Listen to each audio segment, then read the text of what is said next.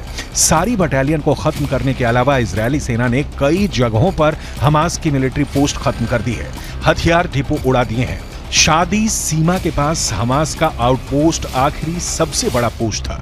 इसके पास में rocket launch station था, उसे भी इजरायली सेना ने बर्बाद करने का दावा किया है। 6 देशों की जंग रहा हमास, इजरायल से डरा अरब। मिडिल ईस्ट की मीडिया में अब ये दावे किए जाने लगे हैं कि हमास अकेले दम पर 6 देशों का युद्ध कर रहा है, जबकि इजरायल की हथियार तकनीक के सामने हमास कहीं भी नहीं टिकता है। लेकिन फिर भी ईरान, तुर्की, जॉर्डन, सीरिया, लेबनान और मिस्र किसी भी कीमत पर हमास की हार को स्वीकार नहीं करना चाहते हैं। हिजबुल्लाह का चीफ चीख चीख कर दावे कर रहा है कि हमास को हराना नामुमकिन है। ईरान के राष्ट्रपति इब्राहिम रईसी ने ऐलान कर दिया है कि इजरायल गाजा युद्ध कभी नहीं जीत पाएगा। हमास की अल कसम ब्रिगेड के लड़ाके आरपीजी, थर्मोबैरिक ग्रेनेड, रॉकेट से इजरायली सेना पर बेहद पास से हमले कर रहे हैं। इजरायली टैंकों पर महज 100 से 150 मीटर की दूरी से एंटी टैंक मिसाइलें और रॉकेट से हमले हो रहे हैं। हैरानी की बात तो यह है कि हमास की अल कसम ब्रिगेड अमेरिकी और रूसी हथियारों से इजरायली सेना पर हमला कर रही है। हमास के पास जो घातक राइफलें हैं उन्हें देखकर ही लग जाता है कि ये या तो अमेरिकी हैं या फिर रूसी। इस वीडियो में दिखाया गया है कि हमास के लड़ाके अचानक तबाह इमारतों से बाहर निकलकर आरपीजी फायर कर रहे हैं या फिर टैंकों पर सीधे रॉकेट से हमले कर रहे हैं, जबकि जमीन पर इजरायली सेना का एक भी पैदल सैनिक नहीं दिख रहा है। अब देखना होगा कि अगले 24 घंटे में हमास और इजरायली सेना एक दूसरे को कितना नुकसान पहुंचाने का दावा करते हैं।